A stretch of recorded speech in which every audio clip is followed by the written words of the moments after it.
দলের থেকে টিকিট না পেয়ে গত পঞ্চায়েত নির্বাচনে যে সমস্ত নির্দল প্রার্থী হয়েছিলেন এবং জয়লাভ করেছিলেন তাদের আজ ফের তৃণমূল কংগ্রেসে যোগদান করানো হলো। কোচবিহার জেলা তৃণমূল কংগ্রেসের কার্যালয়তে উপস্থিত ছিলেন তৃণমূল কংগ্রেসের জেলা সভাপতি সহ অন্যান্য বিশিষ্ট নেতৃত্ব। জেলা সভাপতি এই যোগদান কর্মসূচির মাধ্যমে বিশেষ বার্তা দেন। পাশাপাশি বিজেপি প্রার্থী ঘোষণা হওয়ায় সেই প্রার্থীকে কটাক্ষ করে বলেন যে গত 5 বছরে তাকে দেখা যায়নি, এবার ফের তাকেই প্রার্থী করায় বাড়তি লাভই হবে তৃণমূল কংগ্রেসের। তৃণমূল কংগ্রেসের দলীয় কর্মীদের সমর্থকরা উজ্জীবিত হয়ে আসছেন। এবার লোকসভা আসন তৃণমূলের দখলে আসবে, এমনটাই আত্মবিশ্বাসী বার্তা দেন তৃণমূল জেলা সভাপতি অভিজিৎ দেব ভৌমিক। দলটাকে ভালোবাসি, দলটাকে জেতাতে হবে, এই জন্যই নির্দলে কেন দাঁড়িয়েছে? কিছু রাজনৈতিক কারণবশত আমি রাজনীতির শিকার হয়েছিলাম, যার জন্য আমি ওই জায়গাটা যদি আমি না দাঁড়াতাম, আদার্স কেউ দাঁড়াতো তাহলে বিজেপি জিতত। যার জন্য ওই জায়গাটা আমাকে দাঁড়াতে হবে বলেই আমি দাঁড়িয়েছি এবং জিতেও দিয়েছি। ঠিক আছে, আপনার নামটা? শিপ্রা সরকার, গুড়িয়ারি অঞ্চল, লাটা। আমি দলটা করতাম গত পঞ্চায়েত নির্বাচনে। যাই হোক, রাজনীতির কিছু একটা সমস্যার কারণে আমাকে নির্দল দাঁড়াতে হয়েছিল। আমি যদি নির্দলে ওই আমার খাগড়াবাড়ি অঞ্চলে 356 বুথে না দাঁড়াতাম, ওখানে বিজেপি ক্যান্ডিডেট জিতত। যেহেতু আমি তৃণমূল করে আসছি, তৃণমূল করবো, এইটাকে বিরুদ্ধে দাঁড়িয়ে জিতে আসছে। আজকে আবার নিজের ঘরে কেমন লাগে? ভালো লাগছে। এখন লক্ষ্য হচ্ছে আমার বুথ থেকে সামনে যে লোকসভা নির্বাচন, সেখান থেকে একটা ভালো পরিমাণে লিড দিয়ে আমি দলকে জেতাবো। এটা হচ্ছে আমার শপথ। আজকে কি নাম? মোহাম্মদ ইয়াসিন মিয়া। আপনার বাইক কেনার স্বপ্ন এবার হবে পূরণ, কারণ আমান হোন্ডা নিয়ে এসেছে একেবারে স্বল্প ডাউন পেমেন্টে বাইক বা স্কুটার কেনার সুবর্ণ সুযোগ। বিনা অ্যাকাউন্ট, লো সিভিল, ন্যূনতম ডকুমেন্টে আজই নিয়ে যান স্বপ্নের বাইক আপনার বাড়িতে। অতিরিক্ত ছাড় পেতে আজই যোগাযোগ করুন বামনহাট আমান হোন্ডা শোরুমে। শর্তাবলী প্রযোজ্য। যোগাযোগ করুন 9002805414। 28 তারিখ আমাদের রবীন্দ্র ভবনে যে সভা হয়েছিল, যেখানে এক্সটেন্ডেড ডিস্ট্রিক্ট মিটিং, সেখানে আমরা শহরের কাউন্সিলরদের দলে যোগদান করেছিলাম। আজকে আমরা সেদিনই বলেছিলাম যে আমাদের গ্রাম পঞ্চায়েত মেম্বার যারা নির্দল থেকে জয়ী হয়েছেন তাদেরকেও আমরা দলে নিতে ইচ্ছুক। আমাদের দলের সর্বভারতীয় সাধারণ সম্পাদক সম্মানীয় শ্রী অভিষেক বন্দ্যোপাধ্যায় সে অনুমতি আমাদের পাঠিয়েছেন। আমরা সেইভাবে গ্রাম পঞ্চায়েতের মেম্বারদের যোগদান করাচ্ছি। এরা হোলহার্টেডলি প্রত্যেকেই তৃণমূল কংগ্রেস করেন। গত পঞ্চায়েত নির্বাচনে প্রার্থী চয়নের ক্ষেত্রে কোথাও একটু ভুল ত্রুটি হওয়ার জন্য তারা নিজেদের যোগ্যতা তারা নির্বাচনে লড়াই করে জয়ী হয়ে এসে প্রমাণ করেছে। যাই হোক, আমাদের দলের শৃঙ্খলার কারণে আমরা সেই মুহূর্তে তাদেরকে বহিষ্কার করেছিলাম।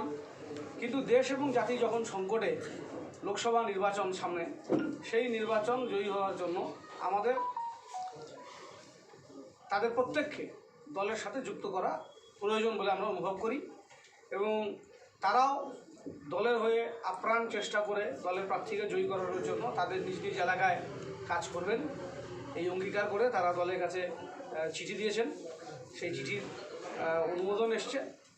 আজকে এখানে আতোয়ার হোসেন মিয়া 5-274 নং বুথ, এটা শীতলকুচি বিধানসভা লালবাজার, এবং রফিকুল ইসলাম 5-283 নম্বর বুথ, এটাও লালবাজার শীতলকুচি বিধানসভা। সমীর ঘোষ বাপি 3-165, সমীর রায় 3-165 নম্বর বুথ, উত্তর বিধানসভা কেন্দ্রের কুন্ডিবাড়ি জিপি। শিপ্রা সরকার 8-165 নং বুথ, গুড়িয়াহাটি 2 গ্রাম পঞ্চায়েতের নাটাবাড়ি বিধানসভা।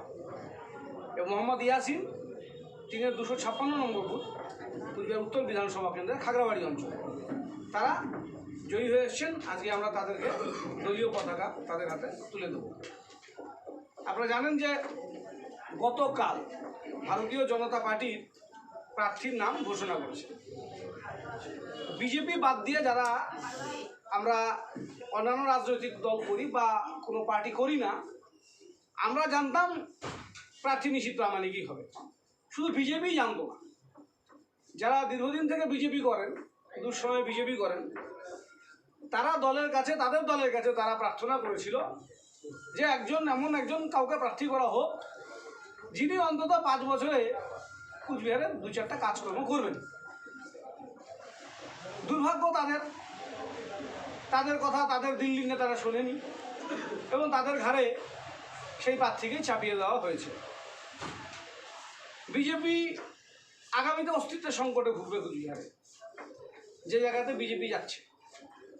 যাই হোক, বিজেপির যারা করেন তাদের কাছেও, যারা বিজেপি করেন না তাদের কাছেও আমাদের এতটুকুই প্রার্থনা থাকবে, কুচবিহারে একজন এমপিকে জেতাতে হবে যাকে কুচবিহারের মানুষ কাজে পাবে, 5 বছর পাবে।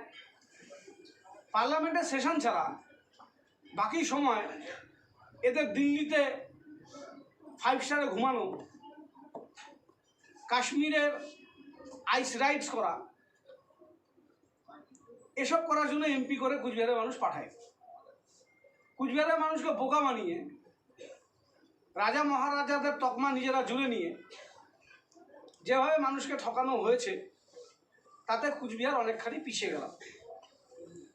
গত নির্বাচনে কুচবিহার রাসমেলা মাঠের ময়দানে দেশের প্রধানমন্ত্রী এবং স্বরাষ্ট্রমন্ত্রী এখানে বলেছিলেন রাজবংশী ভাষাকে সংবিধানের 8ম তপশিলে আনবেন, এবং কার হয়ে বলেছিলেন?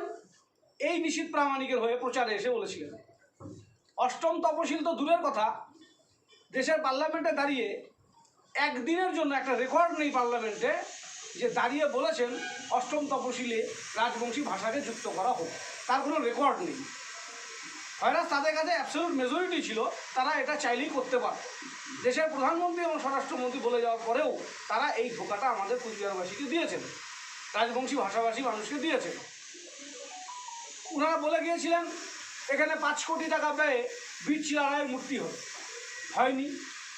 এখানে চিলারায় ব্যাটালিয়ানের চিলারায় রেজিমেন্ট তৈরি করবেন বলেছিলেন, নারায়ণী সেনা, সেই নারায়ণী সেনা হয়নি। নারায়ণী সেনা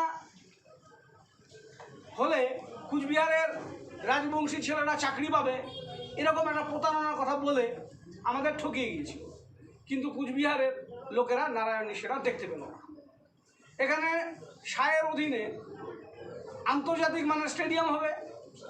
এই এমপি নিউ কুচবিহারে বরগিলায় রেলের জমিতে ভূমি পূজন করেছেন, তারপরে বলছেন সেটা একটা ইট গাঁথতে পারলাম না।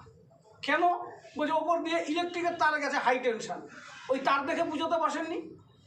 যে সময় ভূমি পুজো করতে বসেছিলেন তখন ওপরে তার ছিল না মাথার ওপর, দেখে ওখানে ভূমি পূজন করেছিলেন। তারপরে সেই আন্তর্জাতিক মানের স্টেডিয়ামে একটা ইট গাঁথা হলো না। কুচবিহার জেলায় সীমান্তবর্তী এলাকায় বিএসএফের অত্যাচার, মানুষ অতিষ্ঠ। সীমান্তে গুলিতে প্রাণ হারিয়েছে কুচবিহারের রাজবংশী যুবক এবং কুচবিহারের সংখ্যালঘু যুবক। তাদের পাশে কুচবিহারের এমপি স্বরাষ্ট্রমন্ত্রীকে আমরা দাঁড়াতে দেখিনি। যেখানে অভিষেক বন্দ্যোপাধ্যায় এসে আনন্দ বর্মন সহ আমাদের প্রেম কুমার বর্মন সবার পাশে দাঁড়িয়েছে, কিন্তু কখনো আমরা দেখিনি কুচবিহারের এই এমপিকে, এই মন্ত্রীকে তাদের পাশে। 3 কাউন্সিলর নির্দল কাউন্সিলরকে নিয়েছেন, আজকেও 5 জন নির্দল গ্রাম পঞ্চায়েত সদস্য। কিন্তু পঞ্চায়েত ভোটের আগে অভিষেক ব্যানার্জি জনজোয়ার যাত্রা করেছিল, সেখান থেকে পরিষ্কার বার্তা দিয়েছিল যে যারা নির্দল হিসেবে দাঁড়াবে, দলের ক্যান্ডিডেট বিরোধিতা করবে, তাদের দলের স্থান নিয়ে কোনোদিন স্থান দেওয়া হবে না। তাহলে কি এই লোকসভা ভোটের আগে তৃণমূল কি নিজের জায়গা থেকে ভয় পাচ্ছে যে সংগঠন? দেশের সংবিধান যখন সংকটে, তখন আমার দলীয় শৃঙ্খলা তার পানিশমেন্ট, এই বিষয়টা খুব ইনফিনিট। দেশের সংবিধান সংকটে, দেশের জাতি ভাষা সংকটে, দেশের সার্বভৌমত্ব সংকটে, এই জায়গাতে বিজেপি নামক ফ্যাসিস্ট পার্টিটাকে হারাতে হবে, এটা সবথেকে বড় লক্ষ্য। আমাদের দলের যে ডিসিপ্লিনারি অ্যাকশান, তার ফাইলে আবদ্ধ বক্তব্যকে আমরা এখানে মনে করছি এটা ইনফিনিটিভ, এবং যিনি এই সিদ্ধান্ত ঘোষণা করেছিলেন আমাদের নেতা, তিনি অনুমতি দিয়েছেন যোগদান করবার জন্য।